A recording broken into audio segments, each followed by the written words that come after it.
My name is Sophie, and at 52 years old, I thought I had finally figured out what I wanted from life. After a devastating divorce 7 years ago that left me emotionally drained and financially starting over, I had built a comfortable existence in Portland, Oregon. I owned a small bookstore in the Pearl District called Between the Pages, lived in a cozy apartment above the shop, and had convinced myself that independence was all I needed. The divorce had been brutal.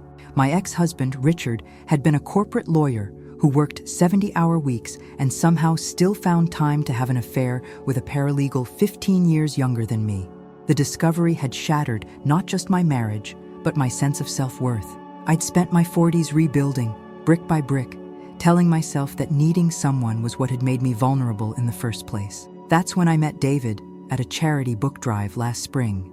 He was 55, recently divorced himself, with salt and pepper hair that he wore slightly too long and laugh lines that deepened when he smiled. He was a freelance architect who specialized in sustainable home design, and there was something refreshingly uncomplicated about him. "I'm not looking for anything serious," he told me on our third date, as we sat at a waterfront restaurant watching the Willamette River flow past. The late April evening was mild, with that soft Oregon drizzle that feels more like mist than rain. After my marriage ended, I realized I'm happiest keeping things simple. No pressure, no expectations, just enjoying each other's company. I remember feeling relieved rather than disappointed. "That sounds perfect," I replied, meaning it. "I've done the whole marriage thing. I'm not interested in merging lives again." And for 8 months, it really was perfect. David would come over on Friday nights, and we'd order Thai food and watch old movies. Some Saturdays we'd drive to the coast, walking along Cannon Beach regardless of the weather, talking about books and buildings and nothing consequential. He never pressured me to meet his adult children, and I didn't introduce him to my daughter Emma, who was 26 and living in Seattle. We existed in our own separate bubble, and I told myself that was exactly what I wanted. The bookstore kept me busy during the week. November brought the usual pre-holiday rush, with customers looking for gifts and the seasonal book club selections flying off the shelves. My assistant, Marcus, a literature graduate student in his late 20s, often commented on how content I seemed. "You're glowing lately, Sophie," he said one Tuesday afternoon as we unpacked a shipment of new releases. The store smelled of old paper and the cinnamon candles I kept burning near the cafe corner. Outside, pedestrians hurried past in their rain jackets, and the gray November sky pressed down on the city. "I'm just happy with how things are going," I replied, arranging books on the display table. "The store is doing well. I'm healthy. Life is good." "And that architect you've been seeing?" Marcus raised an eyebrow knowingly. "David and I have an understanding. We're keeping things casual and enjoying ourselves. No complications." But even as I said it, something small and uncomfortable twisted in my chest. I pushed it away. I had learned the hard way that wanting more from people only led to disappointment. It happened on a rainy Saturday in mid-November. David and I had planned to drive to the Columbia River Gorge for a hike, but the weather turned worse than expected. Instead, we stayed at my apartment, cooking breakfast together while rain drummed against the windows. "I'm going to run to the store for cream," David said, kissing my forehead. "I can't drink coffee without it." "Your wallet is on the counter," I called out as he headed toward the door. "You left it there last night." He grabbed it and left, and I turned my attention to the eggs I was scrambling. But something nagged at me. As I stood there, spatula in hand, I noticed his jacket still hanging on my coat rack. The November cold meant he'd definitely need it. I grabbed the jacket and rushed to the door, but he was already pulling away in his car. I sighed and hung it back up, but as I did, something fell from the inside pocket onto the floor. It was a small velvet box. My heart stopped. With trembling hands, I picked it up and opened it. Inside was a platinum engagement ring, a simple but elegant solitaire diamond that caught the gray morning light filtering through my window. I stared at it, my mind reeling. This couldn't be for me. We had an agreement. We were keeping things light. David had been absolutely clear about not wanting anything serious, unless he had changed his mind, or unless the ring was for someone else. That second thought hit me like ice water. I stood there in my kitchen, the eggs beginning to burn on the stove, holding a ring and realizing how little I actually knew about David's life. We kept things light, which meant we didn't ask too many questions. He could have someone else, someone he was serious about, while I was just his casual Friday night arrangement. The possibility made me feel physically sick. I thought about all those weeknights when we weren't together, all the times he'd mentioned being busy with work projects. What if there was someone else filling those spaces, someone he actually saw a future with? I turned off the stove and sat down heavily at my kitchen table. The rain outside seemed to intensify, matching the storm of emotions inside me. Hurt, confusion, anger, and something else I hadn't felt in a long time and didn't want to name: hope. When David returned 20 minutes later, I was still sitting there, the ring box closed and placed in the center of the table. He saw it immediately. His face went pale, and the grocery bag slipped from his hand, the cream carton rolling across my floor. "Sophie, I can explain," he started. "Can you?" My voice sounded strange to my own ears, carefully controlled. "Because I'm really curious about the explanation for keeping an engagement ring in your pocket while telling me for 8 months that you want to keep things casual." David pulled out the chair across from me and sat down slowly. He looked older suddenly, tired. The easy smile I'd grown accustomed to was gone. "It's for you," he said quietly. "The ring is for you." The words should have made me happy, but instead, I felt anger rising. "Then why?" I demanded. "Why this whole charade about keeping things light? Why make me feel like wanting more would be inappropriate?" "Because I'm a coward." He ran his hands through his hair, a gesture I recognized as his tell when he was stressed. "Sophie, when I met you, I meant what I said. I didn't want anything serious. My divorce destroyed me. My ex-wife, she changed everything about our lives, always wanting more, bigger, better. I felt like I could never make her happy, and when she left me for someone who could give her the lifestyle she wanted, I swore I'd never put myself in that position again." "But?" I prompted, my hands gripping the edge of the table. "But you're different. Being with you, I realized I wasn't scared of commitment. I was scared of being not enough again. You seemed so content with our arrangement that I convinced myself you didn't want more, that I'd just be complicating things by admitting my feelings had changed." I stared at him, processing this. "So instead of having an honest conversation, you bought a ring and carried it around like a secret?" "I bought it 3 weeks ago," he admitted. "I keep almost proposing, then talking myself out of it. Last night at dinner, I nearly did it. But then you mentioned how nice it was that we don't have the pressure of traditional relationships, and I chickened out again." The irony wasn't lost on me. I'd said that because I was afraid too, because I wanted to reassure myself as much as him that I didn't need more, and in doing so, I'd convinced him that I didn't want more. The silence that followed stretched between us like a chasm. Outside, a car drove past, its tires hissing on wet pavement. My eggs sat abandoned on the stove, completely ruined now. "I need you to leave," I finally said. David looked stricken. "Sophie, please, let's talk about this." "That's exactly the problem, David. We haven't been talking. Not really. We've been playing house in a way that felt safe, but wasn't honest." I stood up, needing distance. "I need time to think."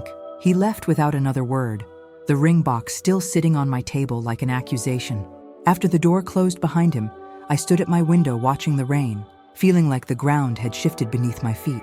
The truth I didn't want to face was this: I had wanted more. For months, I'd been pushing down the desire to integrate our lives more fully, to make plans beyond the next weekend, to talk about a future.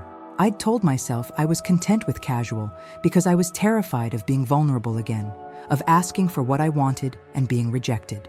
We'd both been lying, just in different ways. I called my daughter that evening. Emma had moved to Seattle after college for a job at a tech startup, and though we talked regularly, I rarely discussed my personal life with her. After the divorce, I'd learned to compartmentalize, to keep my pain away from her young adult life. "Mom, you sound upset," she said immediately when she answered. "What's wrong?" I told her everything, the words tumbling out, about David, about the ring, about the fear that had kept me from admitting what I really wanted. "Mom, can I be honest?" Emma's voice was gentle but firm. "After Dad, you shut down. I watched you build these walls and tell yourself you didn't need anyone. When you mentioned this David guy a few months ago, I was happy because you sounded lighter. But you also kept saying how casual it was, how you weren't serious, and I worried you were just protecting yourself from actually living." Her words hit hard. "You think I'm being unfair to him?" "I think you're being unfair to both of you," she replied. "He sounds scared too. Maybe you two should try being honest about what you actually want, instead of what you think is safe. After we hung up, I sat in my apartment as evening fell and the rain finally stopped. The city lights of Portland reflected off wet streets below, and I thought about the life I'd built. It was safe, comfortable, and maybe a little lonely if I was being truthful with myself. The next few days passed in a haze. Marcus noticed my distraction at the bookstore, but mercifully didn't ask questions. David texted twice, asking if we could talk, but I wasn't ready. I needed to figure out what I wanted before I could have that conversation. I spent those days going through the motions, helping customers find books, processing orders, organizing the holiday displays. But my mind was elsewhere, turning over everything that had happened. I kept thinking about the ring, about David's confession that he'd been carrying it for weeks, afraid to take the leap. On Thursday evening, as I was closing the shop, my friend Rachel stopped by. She owned the coffee shop 2 doors down and had become a close friend over the years. She was 61, had been married for 35 years, and had a way of cutting through nonsense. "Marcus told me you've been off all week," she said, settling into one of the reading chairs I kept near the window. "Talk to me." I poured us both coffee from the pot I was about to dump and told her the whole story. When I finished, Rachel was quiet for a moment, stirring cream into her cup. "You know what I think?" she finally said. "I think you're angry because he challenged the story you've been telling yourself. You wanted him to be the bad guy, the commitment phobe who was wasting your time. Instead, he's just a scared person like you, trying to protect his heart while also wanting something real." "But he lied," I protested. "Did he? Or did he say what he thought he wanted at the time, then realize he wanted something different?" Rachel set down her cup. "Sophie, honey, you're doing the same thing. You told yourself and him that casual was enough. But if it really was, you wouldn't be this upset about a ring. You'd have just been relieved to end it." Her words settled over me with the weight of truth. I wasn't angry that David had hidden his feelings. I was angry at myself for hiding mine, and even more angry that we'd wasted months being dishonest with each other and ourselves. "What do I do?" I asked, feeling lost. "You decide what you actually want," Rachel said simply. "Not what feels safe, not what protects you from getting hurt. What do you want, Sophie?" I thought about it, really thought about it, and the answer was clear, even if it terrified me. I want him. I want a real relationship with all the risk and vulnerability that comes with it. "Then tell him that," Rachel said, squeezing my hand, "and give both of you permission to be scared while you figure it out together." I texted David that night. "Can you come to the store tomorrow at closing? We need to talk." He arrived at 5:30, just as I was locking the door. The November darkness came early now, and the street lights cast long shadows across the Pearl District's cobblestone streets. Inside the warm bookstore, surrounded by thousands of stories about people braver than us, we sat down in the same chairs where Rachel had offered her wisdom. "I've been thinking," I started, my hands wrapped around a cup of tea, "about what you said, about being scared." David nodded, his expression guarded but hopeful. "I was scared too," I admitted. "After my divorce, I told myself I'd never need anyone that way again. That independence meant not wanting more than someone was offering. But that's not independence, David. That's just hiding." "I know," he said quietly. "I've spent this week realizing the same thing. I told myself I wanted casual, but what I really wanted was you without the risk of losing you, which doesn't actually work, as it turns out." I managed a small smile. "No, it doesn't. Sophie, I love you." The words came out simply, without the romance of a planned moment, just honest truth in a bookstore on a Thursday evening. I probably have for months, but I was too afraid to say it. I bought that ring because every time I imagine my future, you're in it. Not as someone I see on weekends, but as a partner, as someone I build a life with. My eyes filled with tears. "I love you too, and I'm terrified, David. What if we try this for real, and it doesn't work? What if we can't make each other happy?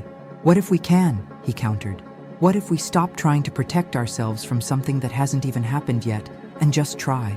We sat there for a long moment, and I thought about all the books surrounding us, stories about people who took risks, who chose love despite fear, who built lives together despite uncertainty. I'd spent years selling these stories without living one myself. "Okay," I said, "let's try. But we do it honestly this time. No more pretending we want less than we do." David reached across and took my hand. "I want to meet your daughter. I want to introduce you to my kids. I want to talk about what our lives could look like together." "I want that too," I admitted, and saying it out loud felt like stepping out of a small, dark room into sunlight. "But I don't want the ring. Not yet." He looked surprised but not hurt. "Why not?" "Because we need to build this foundation first. The real one, not the casual one we've been pretending with. We need to integrate our lives, meet each other's families, have the hard conversations. Then when we're ready, ask me again, and I'll say yes." David smiled. That genuine smile I'd fallen for, no longer guarded by fears. "That sounds perfect." Over the following weeks, we started over in a way. David met Emma when she came to Portland for Thanksgiving, and though she was cautious at first, she warmed to him over dinner at my apartment. I met his 2 sons and ex-wife at an awkward but ultimately friendly coffee meeting. We started making plans beyond next weekend, talking about trips we wanted to take, discussing whether we might eventually live together. It wasn't always easy. There were moments when old fears surfaced, when one of us would retreat into old patterns of guardedness. But we'd learned the cost of dishonesty, and we talked through it instead of hiding. We had our first real fight in December, when David made plans for us without asking me first. I felt my old defensive walls trying to rise, telling me this was proof that I'd lose myself again in a relationship. But instead of shutting down, I told him how I felt. He listened, apologized, and we worked out better communication. It wasn't perfect, but it was real. One Saturday in early December, we drove to the coast like we'd done before, but this time it felt different. As we walked along Cannon Beach, the winter ocean wild and gray, David stopped and turned to me. "I'm not proposing," he said, and I laughed. "But I want you to know that I'm in this. Really in this. Building something real with you is better than any safe, casual arrangement I could have imagined." I pulled him close, breathing in the salt air and feeling the cold wind on my face. "Me too. This is scary and uncertain and absolutely what I want." The bookstore continued to thrive, but now David was part of it, helping me renovate the back room into a larger event space in January. His architecture skills combined with my vision for the store, and working together felt natural. We discovered we complemented each other in ways we hadn't expected. Where I was creative and intuitive, he was practical and detail-oriented. Where he sometimes got stuck in perfectionism, I helped him see the bigger picture. Marcus joked that we were disgustingly happy, and maybe we were, but it was a happiness built on honesty and vulnerability, not the false comfort of keeping things surface level. In March, David did propose, properly this time, during a trip to the Japanese garden in Washington Park. The cherry blossoms were just beginning to bloom, pink petals drifting in the spring breeze. When he got down on one knee with that same ring, I said yes, without hesitation. Not because everything was perfect, but because we'd learned to be honest with each other and ourselves about what we wanted. At 52, I'd thought my story was about finding independence after heartbreak, but really, it was about learning that choosing to be vulnerable, to want more, to risk disappointment, that's not weakness. That's the bravest thing any of us can do. We set the wedding for October, a small ceremony at the bookstore surrounded by books and friends and the people we loved. Emma stood beside me as my maid of honor, and David's sons were his groomsmen. Even his ex-wife came, genuinely happy for us both. As I stood there in a simple dress, looking at David and thinking about the journey we'd taken from casual to real, I realized that the best stories aren't the ones where nothing goes wrong. They're the ones where people face their fears, make mistakes, and choose each other anyway. The vows we wrote ourselves spoke not just of love, but of courage, of choosing to be seen fully, flaws and all, of building a partnership based on truth rather than protection.